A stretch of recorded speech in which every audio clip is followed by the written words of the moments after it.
What do you say? Let's start the show? Let's start the show.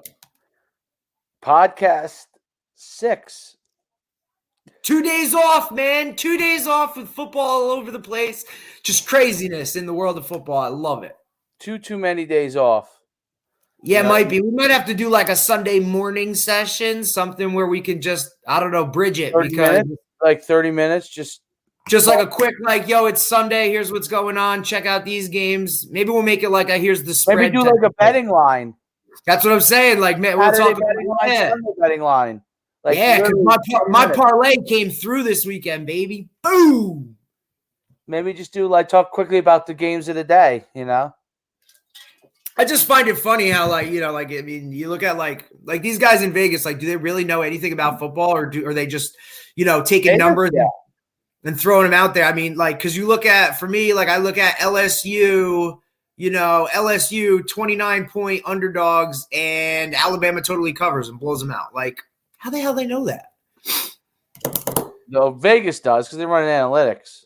Although I do like the fact that Orgeron lost his mind on Pelini.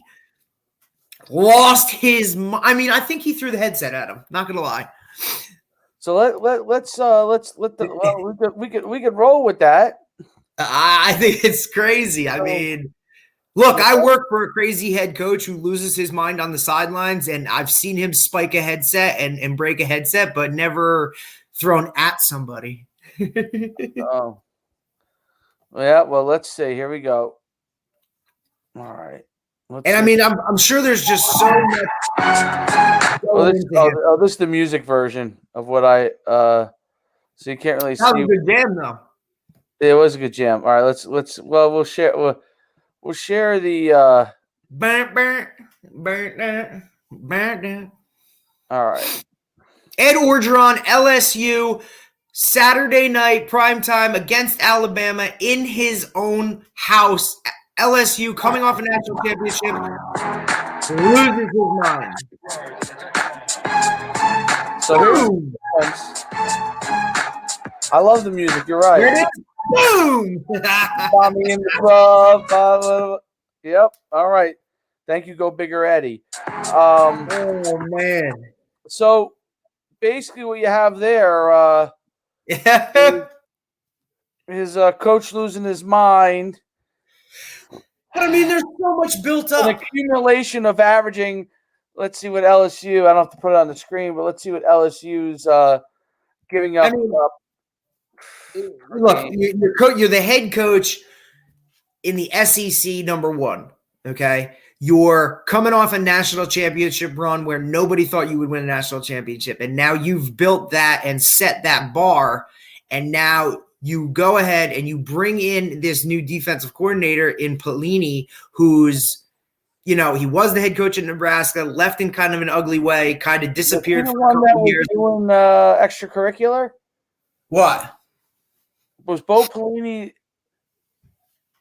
just coming out of Youngstown State? That's where he was. He hid for a little while after he got whatever at Nebraska. Or his brother that was doing the extracurricular stuff. Correct.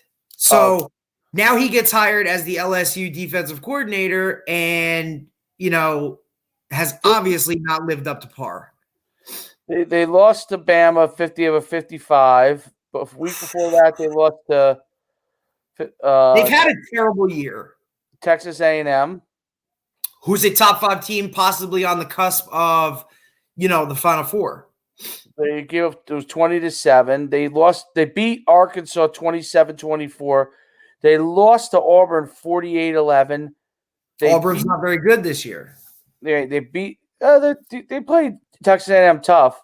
Listen, either way, it's the SEC. Every week is going to be a dogfight. Every week you're playing someone who's good. Even if they're bad, they're good. So you got to bring your A game. And look, it's LSU. You know what I mean? The bar is set high.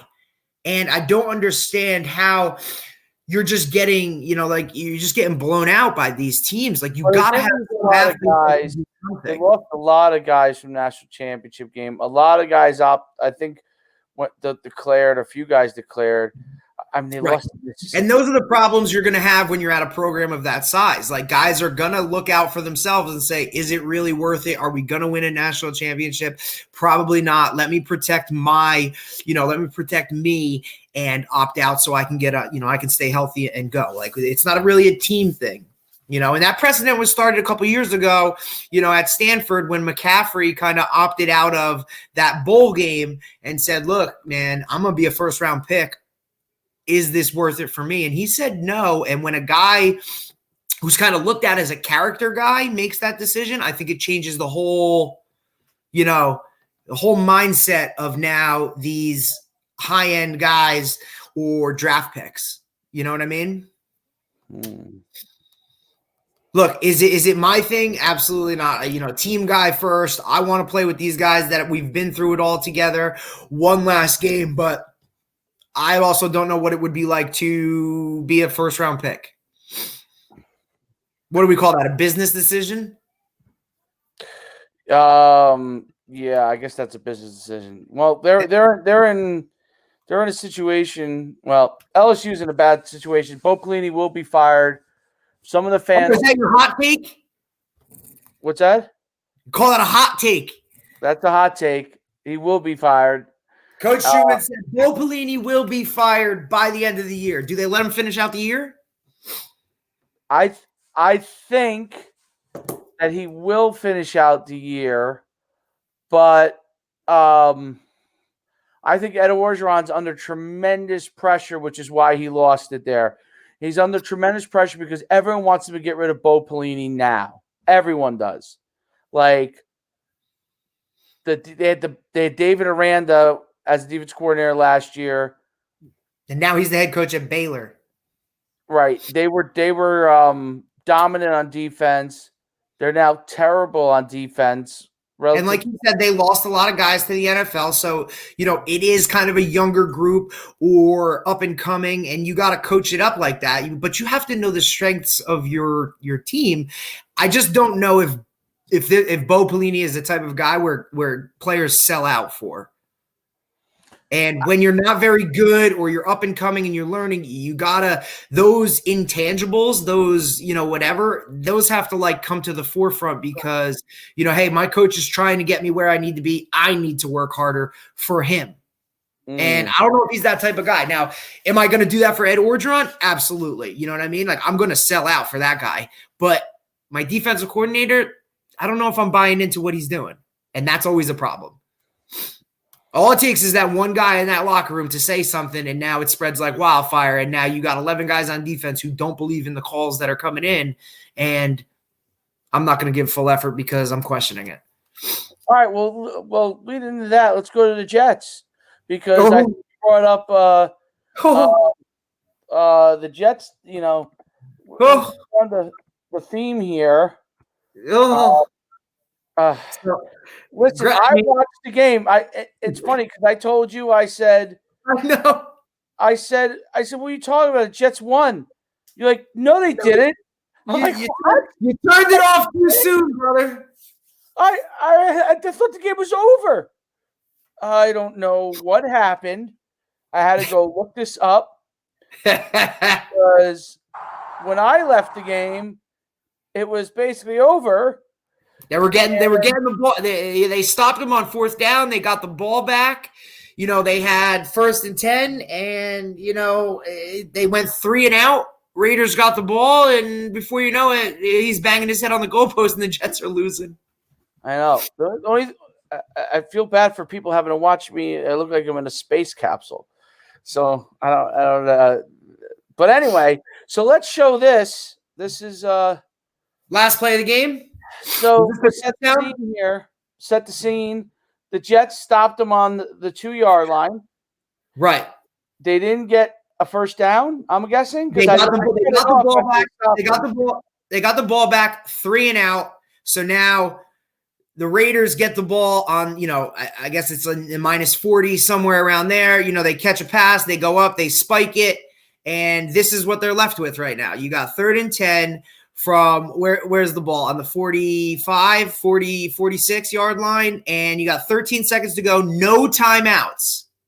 So I guess you said to me they're playing man, which I guess as I looked at it and read more, I guess they are in man.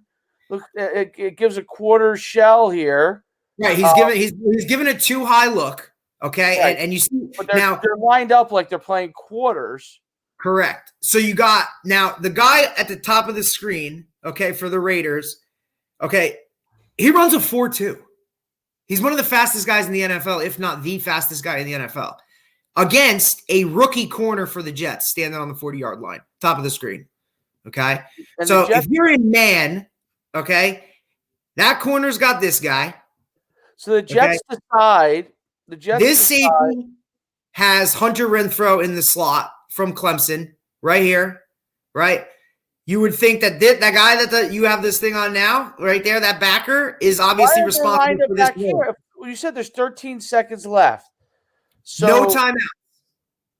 So they're worried about him getting a 20-yard gain and then having a closer shot to the end zone. Right, because obviously they're down by 4. A field goal does nothing. They need a touchdown to win. Right, but the defensive coordinator in this case, I'm guessing Greg Williams, who is now bye-bye.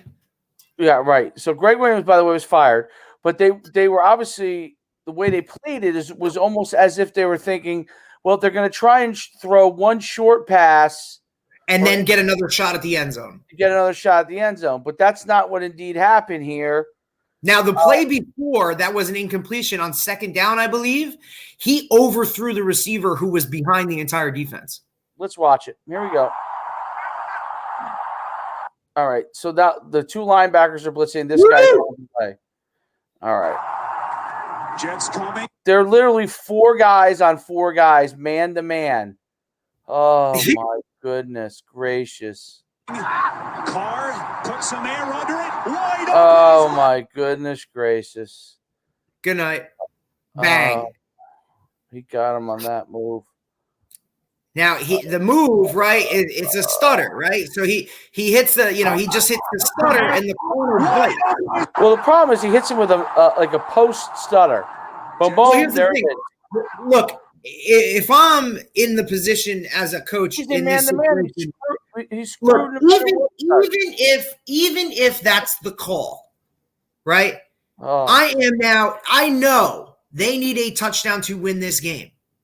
I am bailing at the snap to the goal line. Nothing is getting behind me, and I'm sure as hell not falling for a stutter and go, right? I'm not falling for some type of double move, because if he catches it in front of me, okay, rally to the football, make the tackle, live to play another down, right?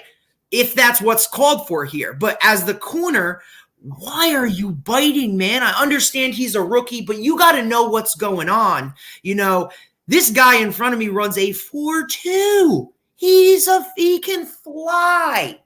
And it doesn't matter if he runs a 4.2 or not. I can't let anybody behind me because they need a touchdown to win the game. It's an overall disaster. And here's the worst part. The Jets have a timeout.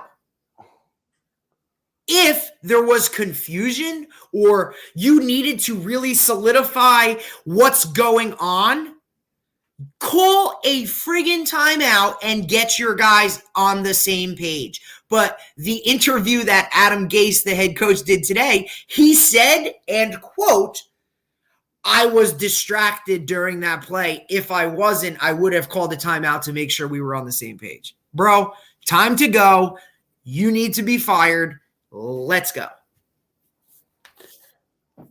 I don't know why Adam didn't. Right, and I see this is Nate Hill, who played for me back in when I was at Appel Park, who wrote, and people are chiming in. Yeah, and we understand, guys. The Jets suck. They do. They're not very good. They're not very good. But at the same time, like Adam Gase, who's definitely going to be fired at the end of the year. If he's not fired at the end of the year, he must have Johnson. He must have some guy outside his window with a camera following him around that has something on him. because Adam.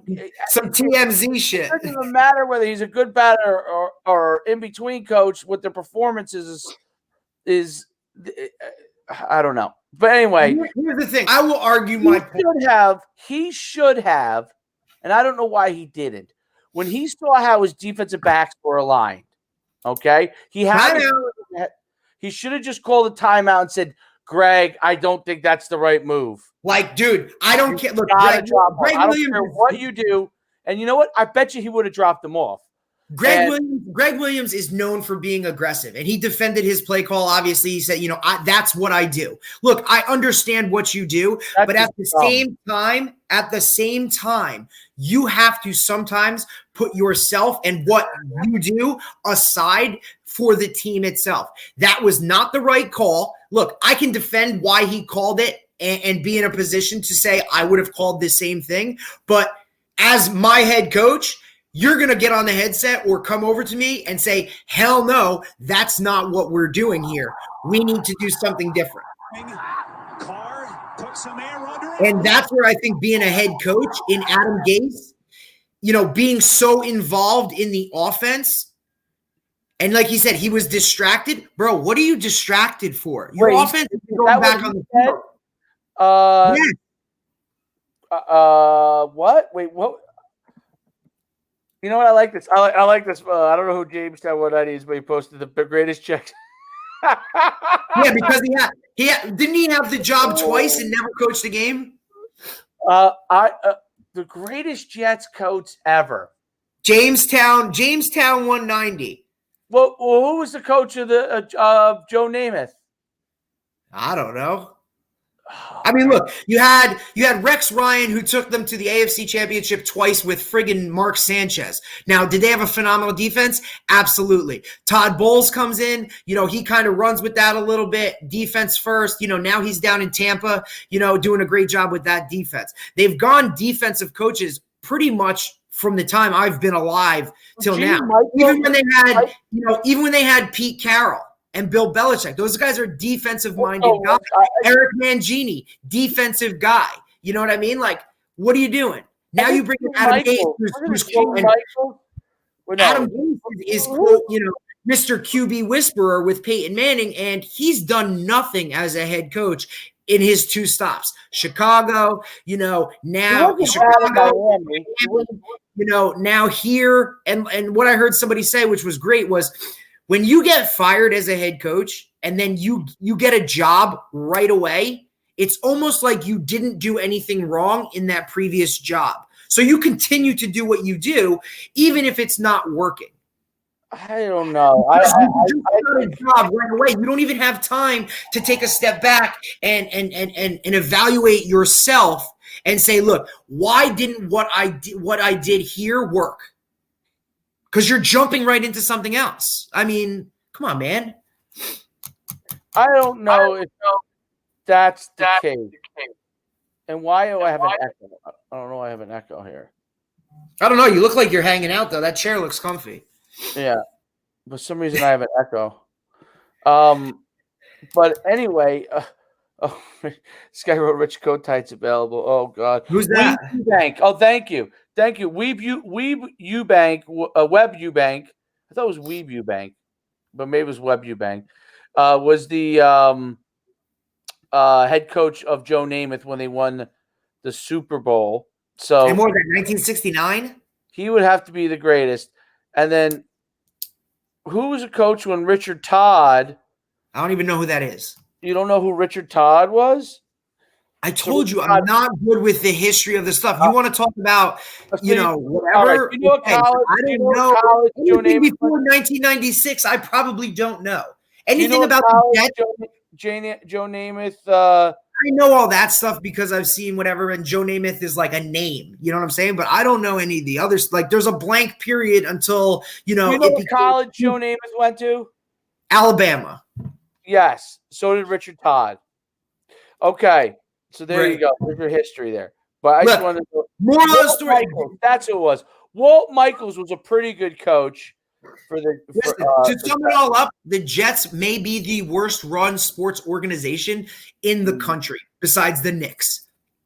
Okay. So they always do something crazy. It's just never, they never get over that hump. And let's just say, like, since I've been alive and aware of the Jets, that play yesterday to lose that game was the most Jets play possible. They've had a few. You got the butt fumble. You got all this crazy stuff. You know what I mean? Like, look. What year were you born? 86. Oh, okay. So you weren't around at all during the Jets I remember were Kenny O'Brien. The Jets I started knowing were Keyshawn Johnson and Wayne Corbett. Vinny Testaverde at quarterback, Curtis Martin in the backfield.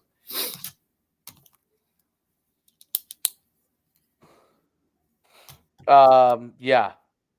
Well, Richard Todd, Kenny O'Brien, Joe Namath. Didn't they have a great defensive line for a couple of years? Yeah. What the heck was it called? The New York Sack Exchange, right? Gastineau Klecko, and wasn't it the New York Sack Exchange? The Sack Exchange. It was Gastineau Klecko. Oh, it's on the tip of my tongue. The other guy. The Boomer era, your boy Chris Latrella says the Boomer era. That's Boomer Esiason, correct? Did Boomer Esiason win any games? I don't know. Gosh, there's a lot of eras of bad play. Didn't Boomer Esiason play for the Bengals? Yes, he did.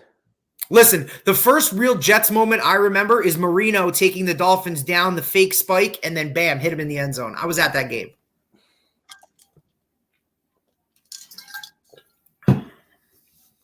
Man, we're getting a lot of interaction from the fans today, baby. I love it. They love the Jets, boy. People love their Jets. Hey, all right. So, how about the Giants? And I'm not normally but the Giants, amazing turnaround.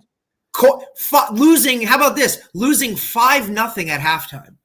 5-0. What is this? Baseball? Well, they won. That's the most important thing. They right? won the game, and Alfred Morris scored his first touchdown since 2018. And here's the thing: you go into Seattle, like you got to travel to the West Coast, all that stuff. Even if the 12th man and fans aren't around, you're going to Seattle. You're making that trip. You're playing against a team, probably Russell Wilson, in my eyes, top 3 quarterback in the league. You know. Makes plays. You're playing against a defense that's improving and getting better. You have El Presidente, right? The safety, Adams, who's phenomenal, probably the best safety in the league. I think he has something like 7 or 8 sacks.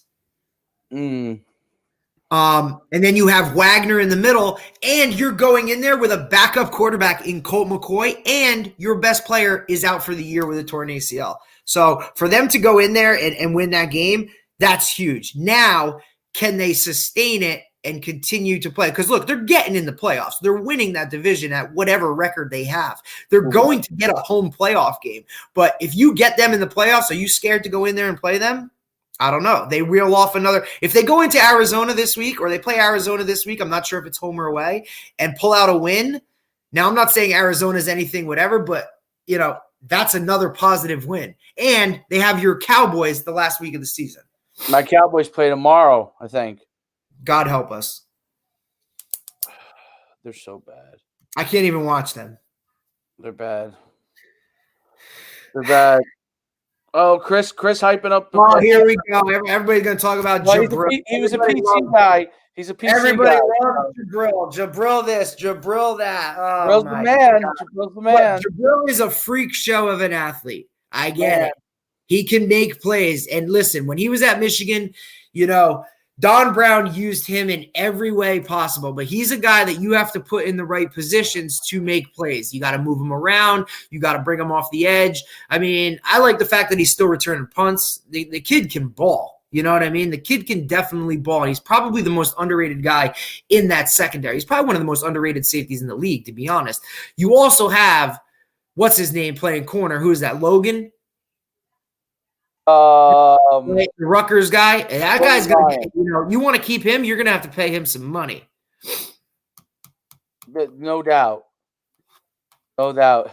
And I do like the head coach. I like that guy. I like the fact that My man Jamestown is hilarious. He said, I think it'd be negligent if the NFL allows the Jets to draft another quarterback. honestly, if I am, what's his name from Clemson, right? If I'm that guy, and Elway did that once before. I know I'm going to be drafted. I don't know if I want to go to the Jets, bro. What did Elway say? You had Elway and Eli did the same thing, correct? Yeah, I think so. But yeah, who LA told someone not to draft him? Chargers? No. Well, Eli was the Chargers. He said, "Hell no, I ain't going to San Diego."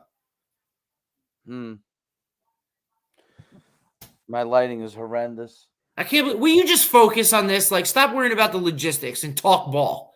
I am talking ball, but I mean,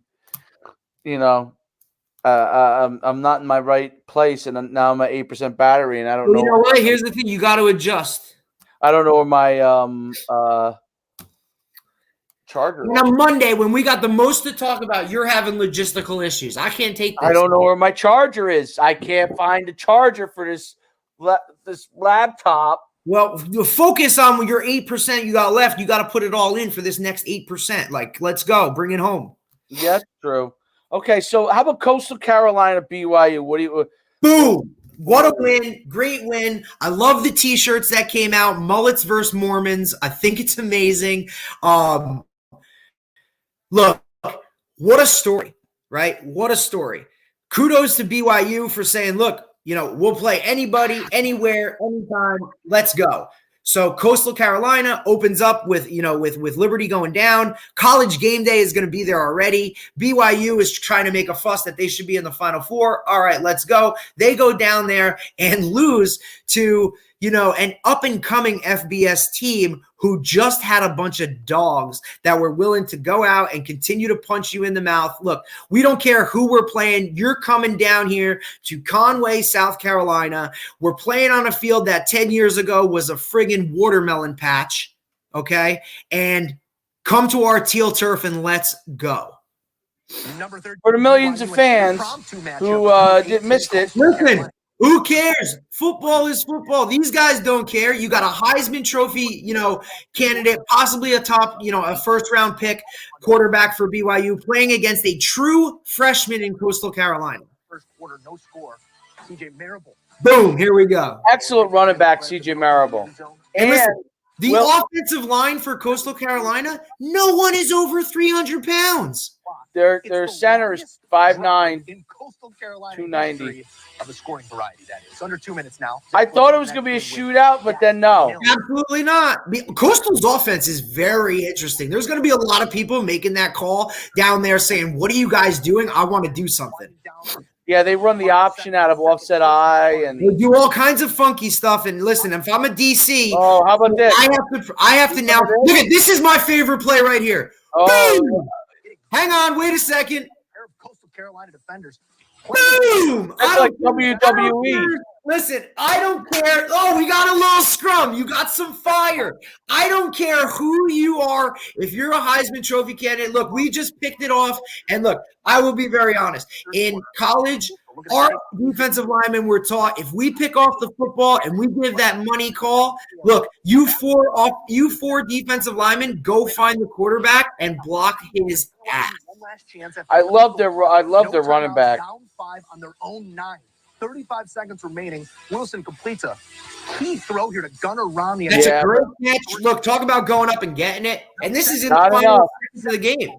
From the 32, Wilson finds and the game is unbelievable how it ends. Absolutely. It brought me back to classic. It brought me back to can you name the team that in the Super Bowl lost on that same exact play? Rams and Titans, man. Eddie George. Correct. Eddie George, Steve McNair, rest in peace. You had the greatest show on turf with Kurt Warner, Marshall Faulk, Isaac Bruce, Torrey Holt, Ricky Prohl. I mean, Dude, that was a Super Bowl, and I was a Titans fan at the time because I loved Eddie George, number 27, freaking big running back, Ohio State. Steve McNair was a baller. You had Yancey Thigpen and I think Derek Mason were the receivers. I mean, you had some dudes in there. Oh, my God, you're on the move. Where are you going? I got to find a charger, man. Were you getting a snack? Good. You're going to get a snack. No, I'm not going to get a snack. Trying to find a charger. Oh, this is a first, ladies and gentlemen. Episode 6, we got Coach Schumann on the move. I'm on the move. What am I supposed to do? Go out of battery here or what? I don't know. I guess I'll have to take over the show and fly solo. It's like Cribs. MTV. It's like Cribs. Oh, we got a new element. Oh, going down the stairs too. Oh yeah, God. man.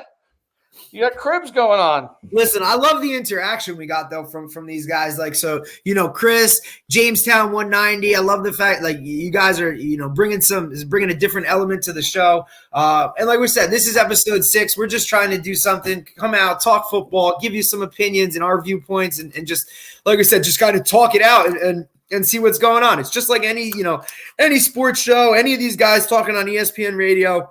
All these guys are Monday morning quarterbacks. Everybody, that was the wrong call by the Jets, or the Giants are doing this. Look, I mean, these guys just talk, and I don't understand. Like, sometimes I'm listening to them and I'm saying, where are your credentials? Like, where do you get the ability to have an opinion like that? I think some of the guys that have played in the league or done things like that, I kind of respect a little bit more when it comes to that. And what they're saying, rather than just some guy who went to film school or went to, be a reporter. I don't understand where they come from with some of their viewpoints. And everybody wants to talk. Do you know how hard it is to be, and we talked about it before, to be a coach, the difficult, all the things that go along with being a coach at those high levels. Yeah, they get paid a lot of money, but for what they're doing, I don't think people really understand. Like, some of these people go to the office or they sit at home on their computer and they're getting paid to do a job, and that's it. The job of a coach, bringing home a paycheck, depends on an 18, 19, 20-year-old kid playing a game and being successful at it. So you're talking about controlling a kid in order to play at the highest level, in order to keep your job and put food on the table for your family. There's pros and cons to both of that, in the sense that it's wild. It's a way better job than digging ditches, and so there's pros and cons to it. For some, though, at least if I'm digging a ditch, I know that I'm doing the work. I'm sitting there with a shovel. I'm putting the shovel in the ground. I'm doing the work. I know if I get it done, I will be successful. You can do everything under the sun as a coach. Put your guys in the right spot. Make sure they're aware of this. Do this, do that. But if they don't go out and execute. Yeah, but you know what? There's two different elements to it. There's talent level, and then there's execution. So depending on Chris just made a great comment. He goes, he said, look, some of those people have never slept on the office floor just to get the W.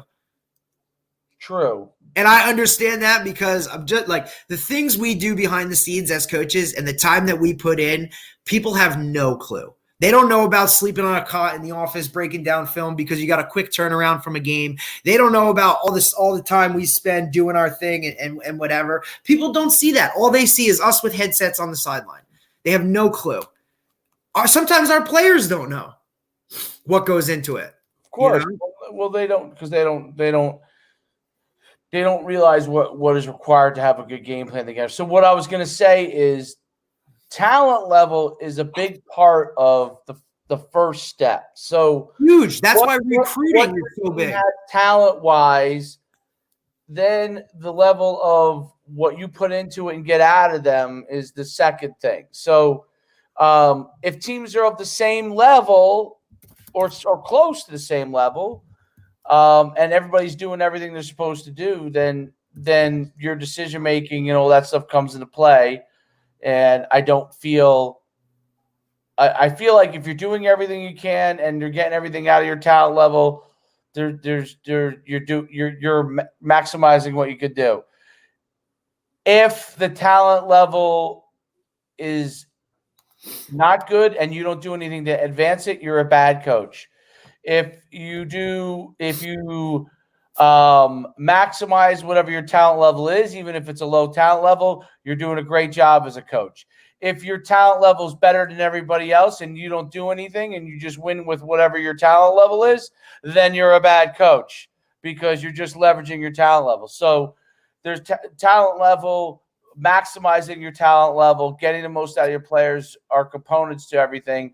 And then where your talent level lies and how much you get out of them relative to what other teams you might play have are a big deal. Now, when you get to the pro level, if you get everybody's got good talent. There are teams with more talent, but everybody's pretty close. So there is some part to how you're maximizing it.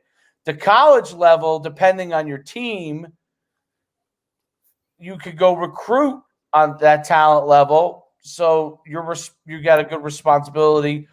High school, depending on where you are, get.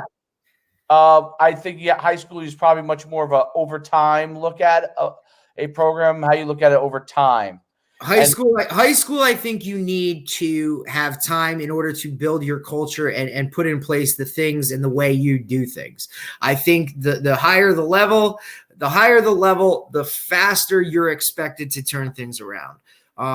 Absolutely. I look like a prime example is I look at Rutgers, they get a big win to start off the year. Like, here's the thing with Coach Schiano coming in here. And obviously, I'm a big advocate of Coach Schiano. I love the way he does things, handle things. And obviously, for me, I'm a hometown boy. I want Rutgers to win. I want them to be good because I think, in our state, I think we need that. Okay.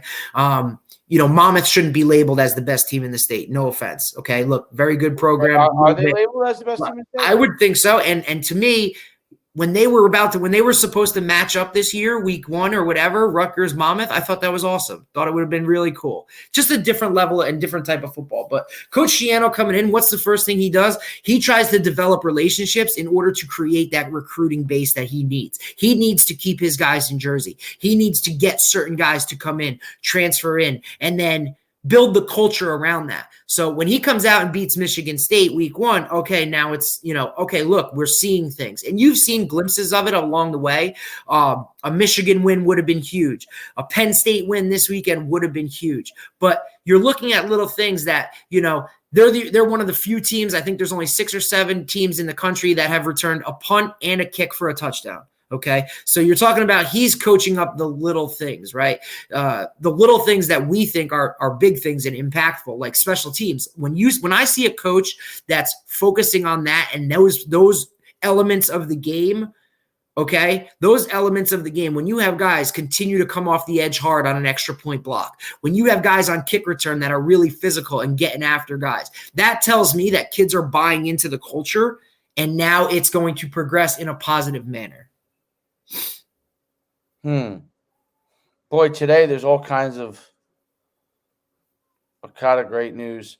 Yeah, I agree with you. Long and short of it, BCS. This is what I'm working with, folks, ladies and gentlemen. This is what I'm working with. Hey, listen. I mean, I think the key to success is getting the maximum out of your players.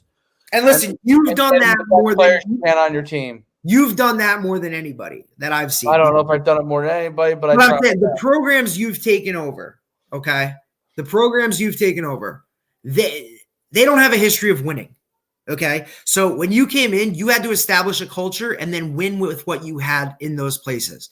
And whether it's conducive to your record or a scoreboard, those kids and those programs, when you left, were better off. And I'm not patting you on the ass here and blowing you up. But look, you've taken those struggling programs and you've improved them before you've left everywhere you've been. And to me, that's the staple of a good coach.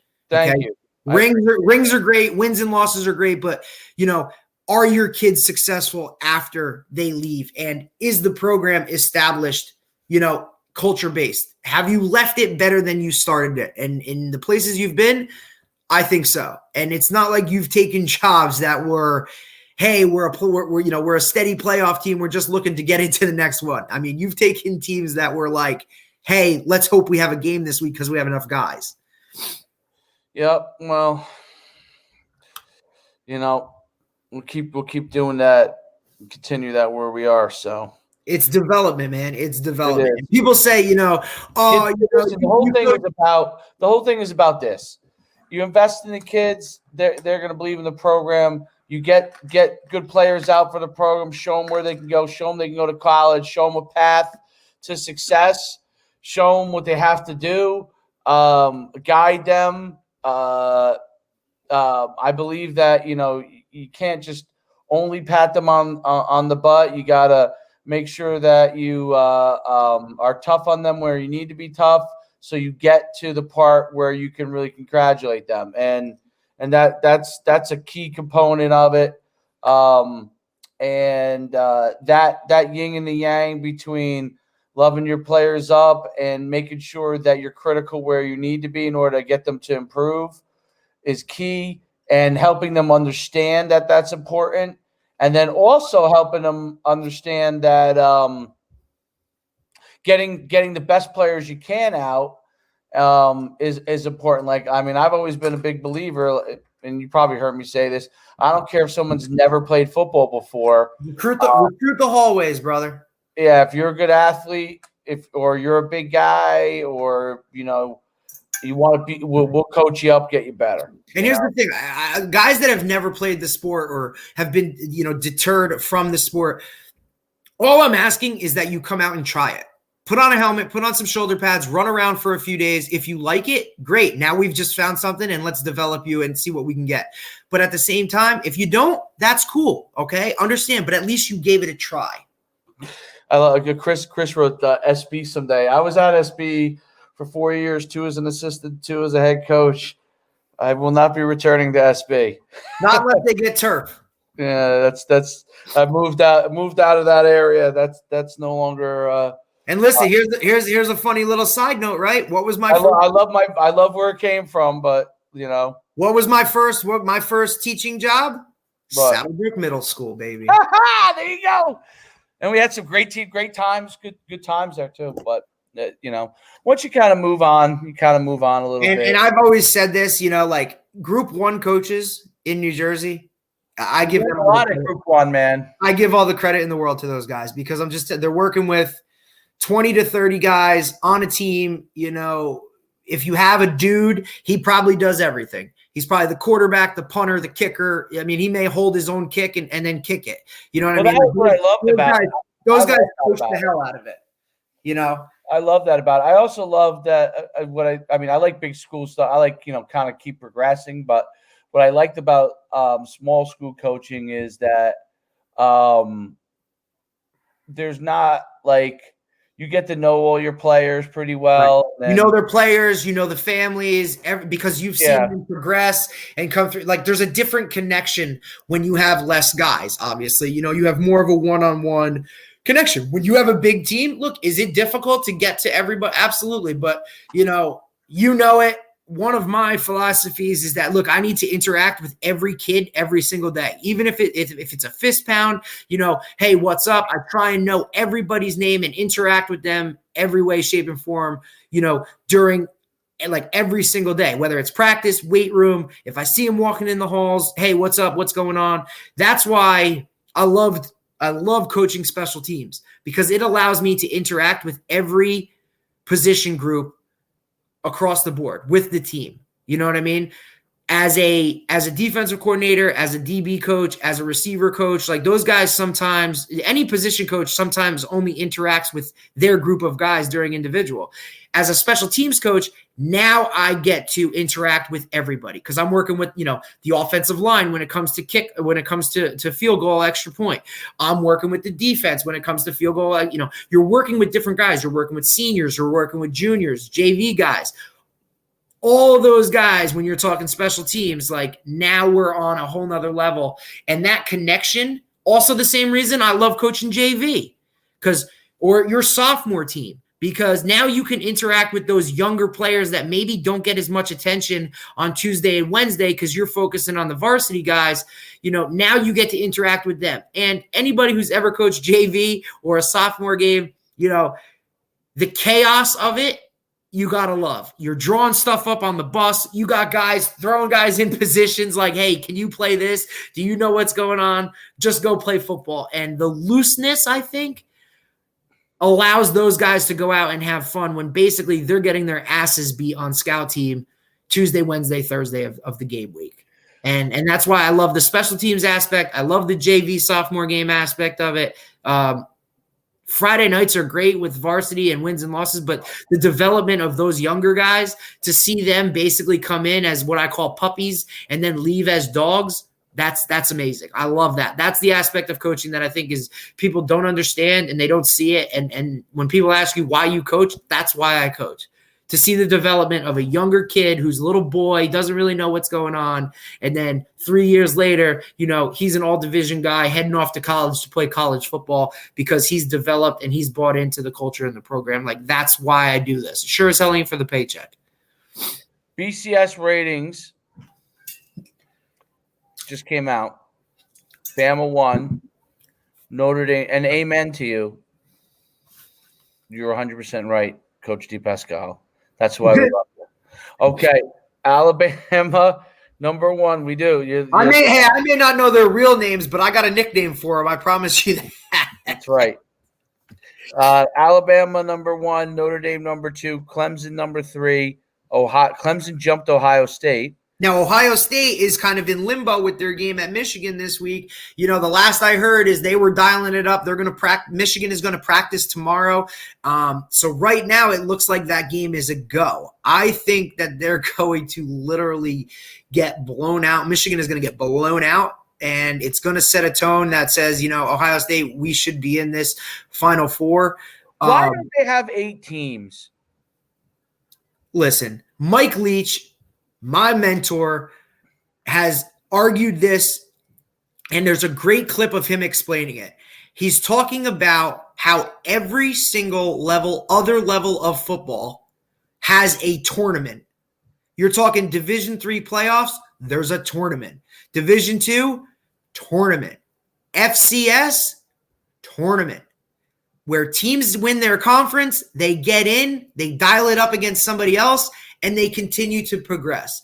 We've definitely moved ahead in having a Final Four playoff, but let's expand that thing, man. Make it bigger, because some of these teams deserve to play in these high-end games. And look, you want to make it, hey, you made a, what is it? You made a New Year's Day bowl game. That's great. But if you're not in the playoffs, man, like, all right, cool. I'm in a bowl game, but I want to play for a national championship. Give me the opportunity to dial it up on the field rather than, just have some computer spit something out and say, hey, okay, you're the best team. Like, settle it where it needs to be on the field. Well, because Cincinnati's going to be screwed out of this. Texas A&M possibly, Florida possibly. Well, now Florida is going to play Alabama in the SEC championship game, so they have the opportunity to make a statement. Coastal is number 11. Coastal just had listen, there are now, I am starting to see 5-star recruits who are dwindling down their lists, and I've seen 2 or 3 where all of a sudden the top 5, you got Coastal Carolina in there. Come on. Swear. From one game on national TV and a big win over BYU. That's what winning big games does for you. That's what exposure does for you. Listen, you don't know about Coastal Carolina unless they reach out to you or you reach out to them. It was pretty interesting. A lot of these guys with signs now for Coastal are saying, hey, we're the only undefeated team in South Carolina, taking a shot at Clemson. Like, all right. That's true. They are. Coastal, I wish they could pick up a game at like A&M or something. Oh, that might be a little scary. Why not? Listen, why not play anybody anywhere? But I'm saying I don't know if they're there yet. Yeah, they beat BYU, but listen, the West Coast is very different than you're talking SEC, man. You're talking West Coast, you're talking offense, you're talking spread, you're chucking around, blah, blah, blah. SEC, bro, is about defensive play. I don't care what anybody says. down there, the difference that separates the SEC is the athleticism of the defensive linemen. Those guys are freak shows. Your boy Chris Latrella says, what do you think about setting up the crazy North-South Central games week 0? The big boys go out of state, so instead of that, let the Publix create some buzz in Jersey. Yeah, we talked about that We've last been week. talking about this for weeks. That would be amazing. Listen, the big boys want to travel. Check our podcast Friday. Woo! We hit on that, Chris. Yes. And We're look, all for that. We think that's how it should we are be. both all for that. We are both. And all for it. what about West Jersey? Bring them in. They're trying to get a little bigger and do that type of stuff. Yeah, Let's go. Come on. Camden, Woodrow Wilson. You got. Let's go. Let's go to Rutgers. Rutgers and let's play 3 days of high school football week 0 where teams that normally wouldn't play are going to battle it out. You know what I'm saying? Like bring down a Wayne Hills, bring down a Ramapo, bring down some of those big boys up north who think they can play. Let's go. Like dial it up. Chimeras or Chimeras? How do you say it? Bring a Woodrow, Woodrow. bring an Ocean, bring an Ocean City. Ocean These City. guys that are kind of making statements down here. Cherokee, let's go. Come on, let's go play and battle it up like we did this year. Now, like Chris said, the big boys are going to go out of state. So Bosco's going to go play somebody in Ohio. Bergen's going to go play somebody in Florida. And I've been a part of that. That's amazing. That's awesome for those guys to do for the national stuff. That's great. I love that, right? Because I've been in that aspect. It's a great, it's a great atmosphere. It's really good, but that's for them. Okay. So now look, here's my thing. If you can't get an out-of-state game, like you got a Pope John. I think we do it across the board, all groups, just like Chris is talking about. Find games, North versus South, Central versus West, all the way across, match them up. I mean, the buzz that you would have for the state would be through the roof. And I think it would be a great way to kick off the season with that energy, especially coming out of this season where it was just absolute craziness. So let's do something to, let's go. Like, you know what I'm saying? Like, bring back the excitement. Listen, Coach Shiano's doing a great job. Let's go to Rutgers, have a weekend where we'll use our home state Division I program as a base for this, and let's go. Everybody from every section of this state, let's dial it up against, and I don't care. Group 1, Group 2, Group 3, Group 4, let's go. Everybody come in, find a team. I think coaches would love to do it. I think the week 0 aspect would be great. I think we should start the season earlier anyway and go one more game, but that's a topic for a whole nother day with bowl games and things like that. I think we should go one more game. I'm partial because I watched Florida play 15 games to win it down there. They make it work. Why can't we do it up here? I understand winter sports are a whole thing. And I could go on a tangent about the way our playoff system is set up and the way it is. And we could have 3 days worth of a show for that. But I just think that the idea of like Chris says here, an old school kickoff classic, abso-freaking-lutely. Let's get the West, South, North, East. I don't care where you're coming from. Let's dial it up, travel a little bit, get these kids to Rutgers so they see the facilities and see what's going on there, have that feeling of a college stadium, and let's go. I mean, they've done it for a couple years where, you're bringing in some teams from out of state and whatnot. Maybe, I know Peters has played I think it was like Erasmus Hall or something from New York, but let's keep this thing in state and get our best teams playing against our best teams. 100%. I like, that is what makes it fun. That's what makes the element go to a different level. That's what builds your state up to a different level. Takes away some of the monotony. Now you want to get now we know who the best public schools are. Now we know because they played each other. Right. We know what it was exciting playing you know what I'm saying? I like the fact that we were bringing down a North Jersey team to come play Central Jersey or whatever the hell we are. It's different because you and I coming from the North are saying, guys, this is Hackensack. They're a good program. They're this, they're that. And our guys are saying, what do you mean? This is a team that's 0-4.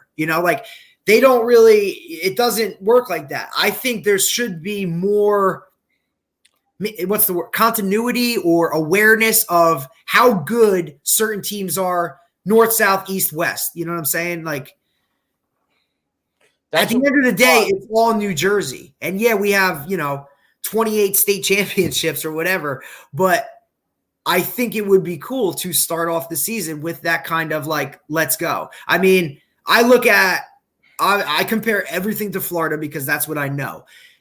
It doesn't matter where your school is. If you're a 5A team and they have 8 divisions, 1 through 8, that's the size of the schools. And we're talking, let's say if you're a 5A team, right? My buddy who's at the school, and I always reference it, American Heritage Plantation, Fort Lauderdale, they're a 5A team, freak shows all around. But listen, they've played 5 games this year where they've traveled over 2 hours.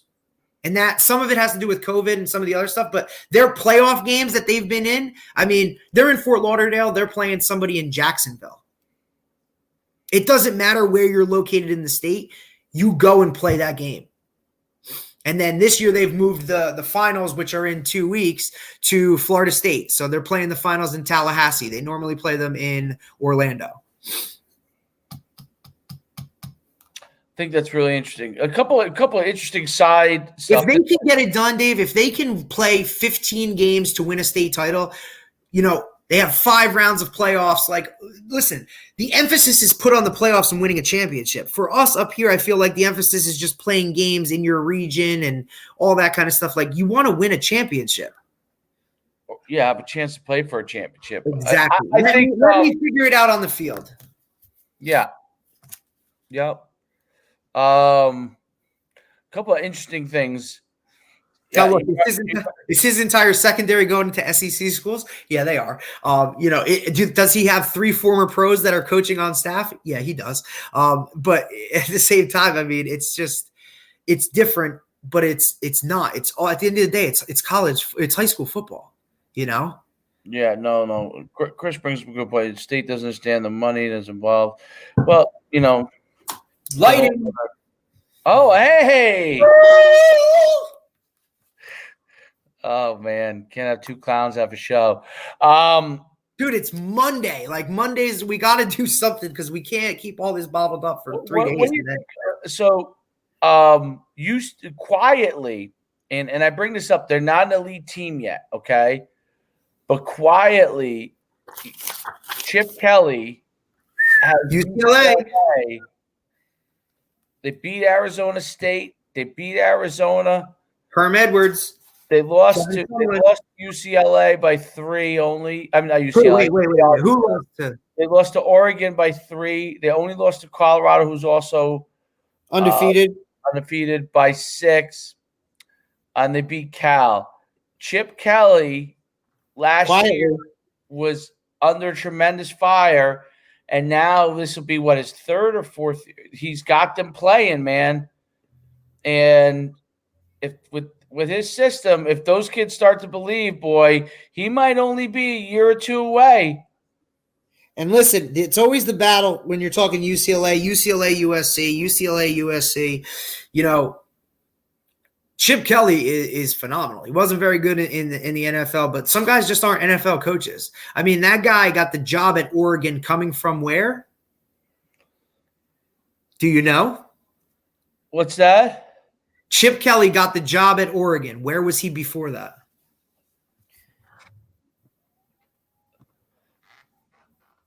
Before Oregon? New Hampshire? New Hampshire. University of New Hampshire.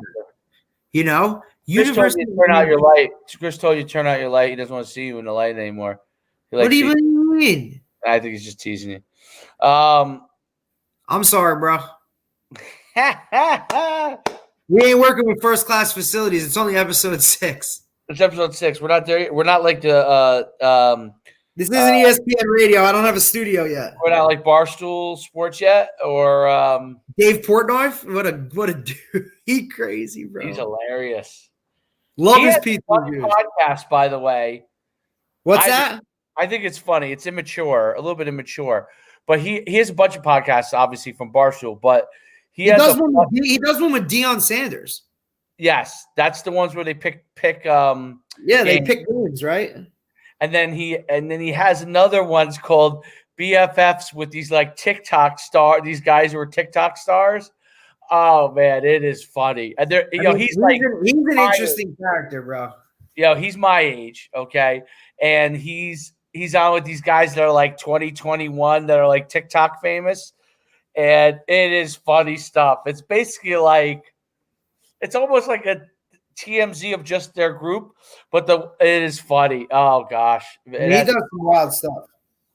Laughing, hilarious. Can we do? Can you guys do midnight to 8 instead, please? Oh, the fan they want us to go to. Hey man, we can talk 8 hours straight. That's. I was listening this morning and went the ESPN radio show with I think Chris Canty, Chris Canty and what the hell is it? See, obviously I'm going to blank on it, but the show that ESPN has from 9 to I believe 11, it's only a 2-hour show. Chris Canty, they have the DiPietro, the goalie. Listen, those guys are moving to the morning spot where it used to be Greeny and Golick because those guys are gone. Yeah.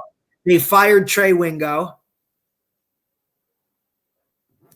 So those guys are moving from 5 a.m. to 8 a.m. spot. And then obviously I love in the afternoon the Michael K show. I told you that. That's what I listen to. And, but I don't know. These guys, it's great to get on the radio and take calls and just talk sports all day. I mean, I don't really you can't get much better than that. Yeah. Well, did you see the thing with Stephen A. Smith today? He's always in something, that guy. So, how ESPN's laid off a bunch of people. So many people.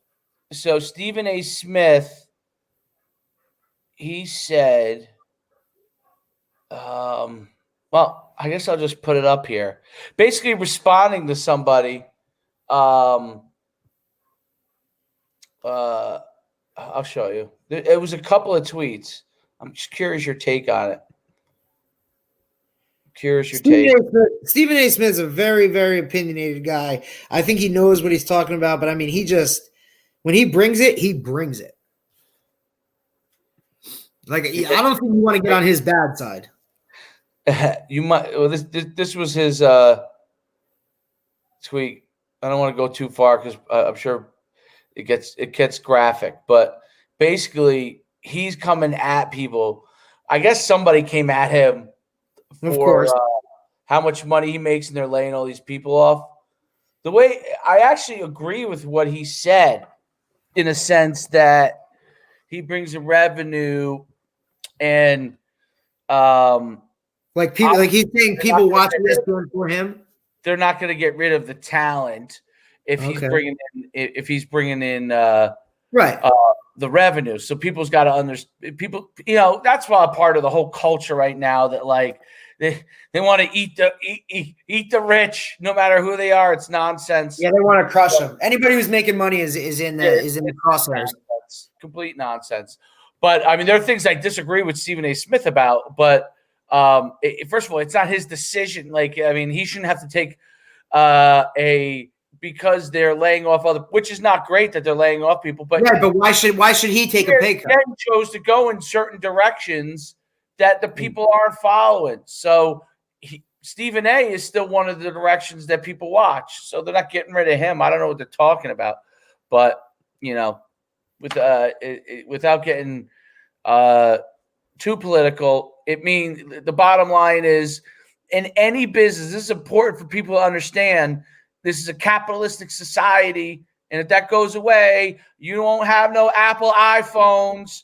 You won't have no Apple computers. Their businesses. You will have no. In order for them to operate, you need to have a marketplace. So the bottom line is that people should stop being jealous. I'm not. Chris, I agree. I don't like Max Kellerman. Me neither. I really do not like him. I don't like Kellerman. I can't stand Kellerman. I don't like him whatsoever. He's awful. He doesn't Stick even to know. boxing, bro. He was actually really good at boxing. He was good Stick at boxing, to it.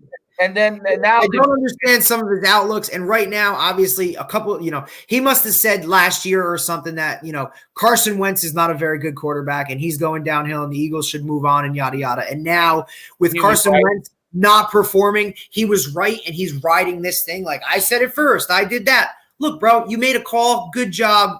Congratulations. Right. Move the frig on. Like, right. I thought he was good at boxing and that's what he should have stayed in. I mean, I don't like him on the other stuff. He gets an hour show on ESPN Radio right now, 98.7. All over the place. Stephen A. is more of a basketball guy, but he has the ability to. He hates the Cowboys. I know. Well, you know why he hates the Cowboys? Because of he hates the Cowboys. Because Skip Bayless was on with him all the time, and that's all. Like, there's another one that's disappeared. Oh, Skip Bayless. Skip Bayless just likes to hear himself talk. So, although I guess you can't be in broadcasting if you don't like your own voice. Probably the wrong industry for you. I'd say so. What was I going to say? That's now it slipped me. We were talking about before we were talking about revenue. So it's important to understand that, like, if you bring in the revenue for the company, if they're not going to get rid of you, bro, you're making them money. Course, so those people will make more than other people because they're bringing in the revenue. So in some companies, it's the salespeople. At some other companies, it's the talent. But the person that brings in the revenue is always going to make more money, and that's just how it works. And honestly, that means that they're going to they're the ones that build companies. I mean, now look, they're the one, they bring in the revenue. Obviously, you need people who work in order to be able to build up the product. But the person who sells, it's just just because of the revenue. That's what, every role is important. But when it comes to cuts, there are some that are more important than others. When every revenue, like, so all the non-revenue generating jobs, in good times, you're hiring a ton of them. And that's what happens. In bad times, unfortunately, non-revenue jobs get cut. That's just how it is. Now, when you're in public life, otherwise the business is going to fold and you have nothing. I don't think that's what people don't understand about the business world. People are like, oh, it's cutthroat. Well, it's based on production. Yes. If you bring in the bucks, you're going to stay. That's part of the fun. Is it a world where we would love for everybody to be able to have a job and do this and do that? But unfortunately, at the end of the day, like you said, it's about revenue. It's about money. And if you bring it in, I'm fortunate. That's how it should be. How do you have an Apple phone? How do you have your big 70-inch screen TV? If someone ain't making money from it, if someone isn't designing the product, the inventor of the product, you don't have that product. Like, I'm sorry, but I've been in business for a long time, and like, people always say, "Oh, I'll go do that. I'll go do that. It's so easy." I would say, go try do it. Try it. Pay the payroll. Go do it. Pay the facility fee. Go do it. Shark Tank's one of my favorite shows. Go do it, man. Go do it. Don't talk about it. Be about it. Don't talk about it. Be about it. Gase would have a job for life. Gase is definitely not. Listen, they are going to, and here's my. It may not be a hot take, but I'm calling it my hot take. They will not win a game. They will not. New York Jets will not win a game. They will be open season. Yeah. Look at the games they have coming up. I believe they're playing Kansas City. They have the Rams. I mean, no way, dude. Yeah, I think that they're in trouble. So hopefully they still can get Trevor Lawrence. Trevor Lawrence. Otherwise, Justin Fields may not be a bad consolation prize. He's okay. Did you see him? this weekend in their game. I mean, his I think it was his running back broke a long run, and I'm telling dude, he dialed it up and ran downfield to pick off a guy on a block. It's And Ryan Day, why was he out? Because he has corona? Saban was back in a week and a half. Ryan Day's been out for 2 weeks. He's got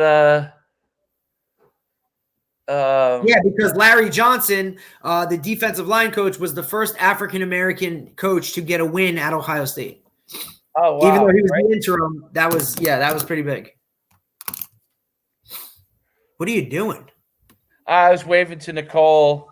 Oh, my God. I think she wants to be on the podcast. I mean, she can be a guest. I mean, she's hardcore.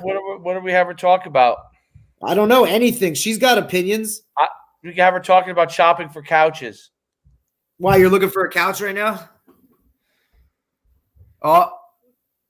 For long periods of time, we have been. The Jets also have 3 first-round picks and a shit ton of money. We have another special guest. I hear him rolling around. Who's that? Pete Sampras? Pete Sampras. Hey, Pete Sampras, come here. Come here. I'm more of an Andre Agassi guy, but hi, Troy. What's up, man? That's how you know it's getting to the end of the show when he can no longer stay away. Yep, he wants his pirate booty. Troy, tell the fans how good you are at tennis. Should we put that on the? I think we can pull it up. Wait, can I pull it up? I don't know if I can. Andre Agassi, right there over your shoulder. I don't know if I have. Oh, you know what? I don't have it on. Well, at least you found a charger. Yeah. Hey, can I finish the show? Oh. All right, I'll see you later. It was nice having you. Oh man, you're in trouble. Oh yeah, you saw it. Oh yeah. Chris is looking good. He is looking good at court. Second time. Listen, I posted. I don't know if you saw it on Facebook. He's gonna brag. But go ahead, brag a little bit. Second session. He's got the backhand. He's moving with the backhand. He's starting to learn to serve. You better start reading some tennis books, bro. Hey, listen, I just get him with a good tennis instructor. That's the key. We just talked about coaches. That's it. Right there. Tennis is like world, bro. He could travel the world. You know what? I didn't tell you this. This was a great drill I saw. So here. Listen, so this is what we do. This is what we do. Conversation me and Derek had earlier today where I said, when I watched my son play tennis, okay, this is only his second time going, picks things up pretty quick for a 5-year-old. But what I loved about it is just like we structure our practice, try to go as fast as we can. We're always trying to figure out how to improve. I watch these tennis coaches run these are 3 to 6-year-olds, okay, 3 to 6-year-olds. And these guys get them moving. They're hitting the ball right away. Like there's no standing around. They're getting reps. They're serving. They're hitting backhands. They go through the different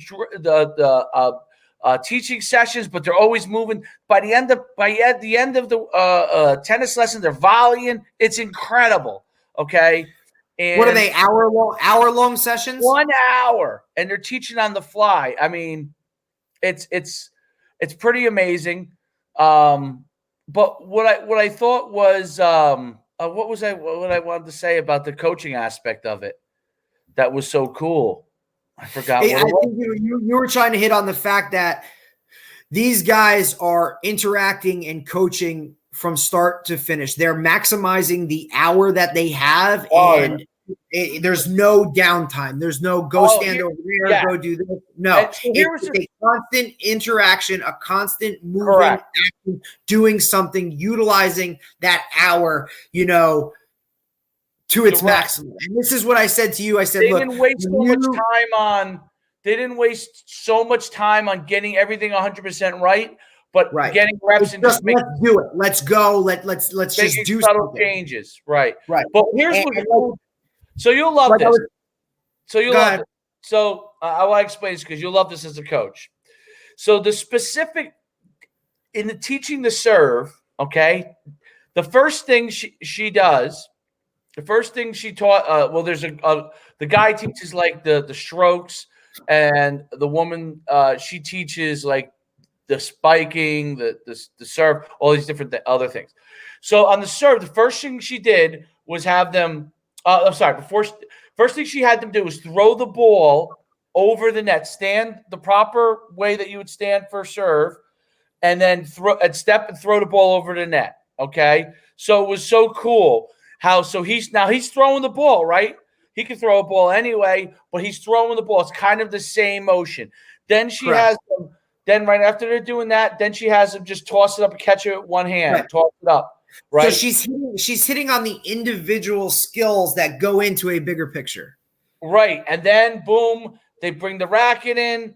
Now they're bringing it all together. Then she corrects it. It was like, well, what's amazing, like you said, she's maximizing the hour-long session that they have, but they're breaking it down in a way where we're doing something. Every aspect of these drills that we're doing are for a bigger picture. So I'm going to teach the little things, and then these little things will all come together at the end to be successful and get our serve. It's the same way you would teach, DBs or receivers. Like, I'm going to start with a stance, and then I'm going to go into, body posture, and then, a release, or, where your hands should be. Like, there's a progression and a method to everything, and you have to teach that on the fly to maximize the time you have. Remember you talked about this? That's what I was saying. Yeah. So, Chris, I referenced this earlier. And if you have the ability to do this, like, a lot of the things that I've read about, higher level teams or programs where you have the ability to watch film after practice, there's not much what you would call coaching on the field. Look, we're running a script. We're running through these plays. We got to get through all of these in order to get our reps. We're not going to stop practice and correct things. What we're going to do is we're going to we're going to mark it down, play 25. We got to take a look at it. So-and-so did this, whatever. Okay, let's go, next play. But we will now, when we come into our meetings at night, correct it and talk about it. And that's how we'll coach in order to get our practices, where they need to be, time-wise, rep-wise. Otherwise, you're out there for, some of these guys, old school, 3-4 hours, and the kids are done. Like you said, 90 minutes, I think the kids dial out. Yeah, absolutely. I think and obviously with this generation, they don't like to be like Chris says here, they don't like to be told what to do. You have to explain it to them. They want to know the why. All right, coach, you told me to do this, but why? And that explanation part is what adds time. If you're constantly explaining why, minutes are going, reps are getting lessened, and you're never getting through a script. So, okay, look, Alex, just listen to me right now. We're moving on to the next play, but look, I'll mark it down and I'll explain to you why in film session. Next play, let's go. 100. And obviously, and like a lot of teams that could do that couldn't do that this year because of the situation we're in. They couldn't have formal meetings. You couldn't go sit in a classroom and watch film. You can do that stuff through Zoom, but at the same time, like, you want that interaction where I'm in a room with my players. Absolutely. 100%. Great explanation there. That's interesting. Remember the big tight end from Toms River they had last year? He went to prep school. He's going to Monmouth. Or I think he's going to Monmouth. So he spent the year at prep school to go to Monmouth. He's 6'4", 245. He was good last year. I don't know. That's a pickup. Still, for me, if you're 6'4", 245 and I'm going to a prep school, like, I hope Monmouth gave him a full ride because I don't know. Listen, if you're paying for a prep school, you're looking to get something big. And to me, I don't know. Is the juice worth the squeeze? Am I going to go to a prep school and then get an offer to Monmouth, or do I just want to go play D2 or D3 ball, start from the time I'm a freshman and play for 4 years with maximum amount of reps? That's a decision every individual kid has to make. For me, it was, I'll go to a smaller school and I'll just ball out because I want to be on film, or I want to be, you popped up film is key, and all of a sudden I'm talking about film. I just want to play. I wanted to play football and just play games. And the more opportunities I had to play as a younger guy is kind of what attracted me. I didn't want to be sitting on a sideline. I didn't want to, wait for 3 years to play 1 year, just be a scout team guy. I wanted to go somewhere where I felt like people cared. And they liked the fact that I was there. You want to be loved up a little bit. I'm not trying to go somewhere and, all right, you can come, but there's guys in front of you. I want a guy to be like, look, you can be this, and I'm going to coach you this hard, but you have to put your point, do your part.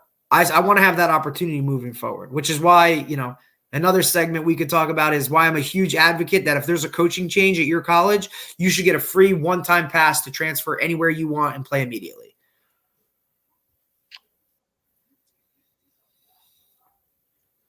Well, they Process do. it. Don't they have that? I mean, I think there's a lot of stuff that has to go into that. They still apply for it, I guess. Right. I think that, look, if I was recruited by Chris Ash and now all of a sudden I'm in a program and Greg Schiano comes in and is now my head coach, well, he's going to run a different system. He's going to do different things. Maybe I'm not one of his guys. So I should be allowed to transfer with no hoops, nothing. Just let me go and play somewhere where I'm wanted because, look, maybe I don't fit into his system.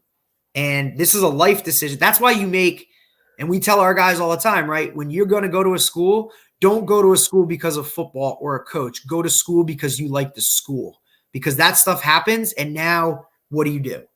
Well, that should weigh into your heavily weigh into decision if that's a place you want to be. 100%. So you got to like where you are, man. It's for as much time as you put into the football program and love the football program that's there, if you're going to Syracuse because you just want to play at a Division I level, but you hate the snow, you're in the wrong place, bro. That's a good point. Yeah, I mean, very good point. Very, very, very good point. I try to think if there's anything else that we missed today. I hope we have enough stuff, I'll tell you that. But, moving forward, Tuesday is always an interesting day. We got 2 football games on tonight. Who's playing tonight? The Washington Football Club with Alex Smith dialing it up against the Steelers coming off of a Wednesday night game. People think this is the one that the Steelers are going down. Not against Washington, they're not.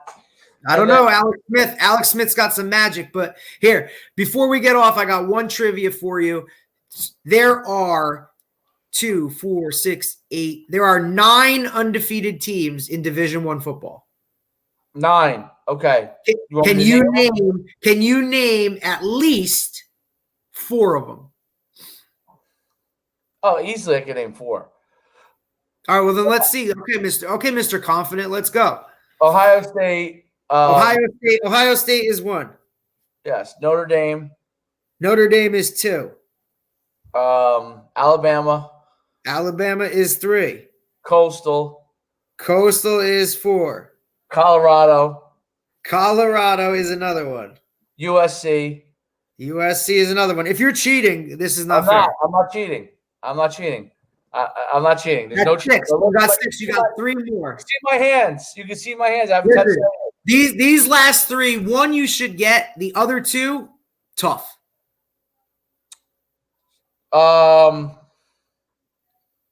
This team you've been talking about almost every show. You drop this in. I dropped this team in almost every show. They're on the outside of the Final Four, but you have an argument that they might be in. Oh yeah. Cincinnati. Right. That's Is that the one you were talking about? 1, 2, 3, 4, 5, 6. That's 7. Yes. So Cincinnati was the one I was talking about. Now these last 2 are difficult. I think I can get these last 2. Hold on. They're tough. I'll give it to you. They're tough. Oh God, who's winning the MAC? Because they're kind of lower tier teams. Yeah, I figured one of them in the MAC. I figure.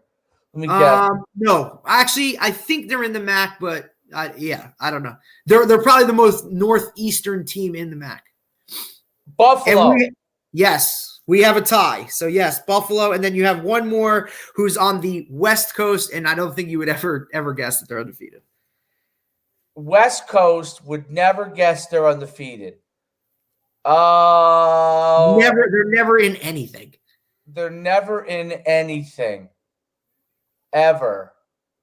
Never in anything. West Coast. Never in anything. Idaho? No, Idaho's not even Division I anymore. Come on, man. Okay, all right. So I'll take that one back. Hold on. Let me give you one more. San Diego. And West Coast. San Diego State? Correct. No. Close. It starts with a San. San Jose State. San Jose State is Oh, undefeated. that was one of the three I was thinking of. They've beaten UNLV, Hawaii. They've only played 2 games. Okay, that's funny. So the games tonight. I'm sorry. They've played. Wait. Oh no. Hang on. I was at the bottom. Washington versus Steelers. Hang on. I was at the bottom. Let me get. I want to. I'm going to give San Diego State some time here, bro, because now they do. What is this? Wait. Hang on. I don't know. Oh, those are old games. Those are from 2018. All right. I need a fact checker. We're off. So, games tonight. We on picks? Yeah, picks. Let me see some lines here first. We're going by are we going by lines? Well, listen, I'll make some picks, but I want to know what it is. Washington versus the Steelers is just starting right now. The Steelers are favored by 6.5. I'm taking Washington all day. I'm taking Steelers. I think Washington's going to lose by 3. I think the Steelers are going to mess them up. And then you have at 8:15, you have Buffalo and the Niners. The Niners now playing a home game in Arizona. Buffalo going to the West Coast. San Fran is favored by 1.5. I'll take the Bills. I think I'm taking the Bills too. I'm taking the Bills. Even though they don't have their number one receiver. I think better quarterback. Yep, I do like the quarterback. The Niners are banged up across the board. They're playing in a different place, stadium. And look, Kyle Shanahan's a great coach, but I don't know. There's just a lot of things stacked up against them. There's a lot of things going on there. Yeah, I think that's going to be a difficult one. Yeah, so Big D's picks, Coach D's picks are Washington and Buffalo. I'm picking Washington to cover. I'm not picking Washington to win. Washington to cover. Okay, so straight up, you're picking the same as me. Buffalo and Steelers to cover. I'm still taking Steelers and Buffalo. You're going with Washington to cover. There's your picks. I love 2 games on Monday night. I think they should do this all the time. Yeah, I thought I don't know. I thought Rutgers played tough, but the physicality of Penn State was too much in that game. And I'm going to give Penn State. They're just not there yet. They're going to get there. They're just not there yet. I think this too. And after I listened to James Franklin talk in the post conference, the press conference, they had a lot of early on, like issues and with COVID and all this kind of stuff, and getting adjusted. And but the last 2 games they've looked good. They obviously beat up on Michigan, who isn't very good, but then the Rutgers has been playing good, and they beat them up physically. I think that was the thing, is they beat them up physically. It wasn't skill so much; it was really physically. Correct. And so that I wasn't like. Remember, I picked Rutgers last week, and I was sure Rutgers, but I was thinking of Penn State early on, who got their butt whipped by a few teams. I was thinking that it was kind of Michigan isn't very good and Penn State just beat them. But what it looks like is Penn State's getting better.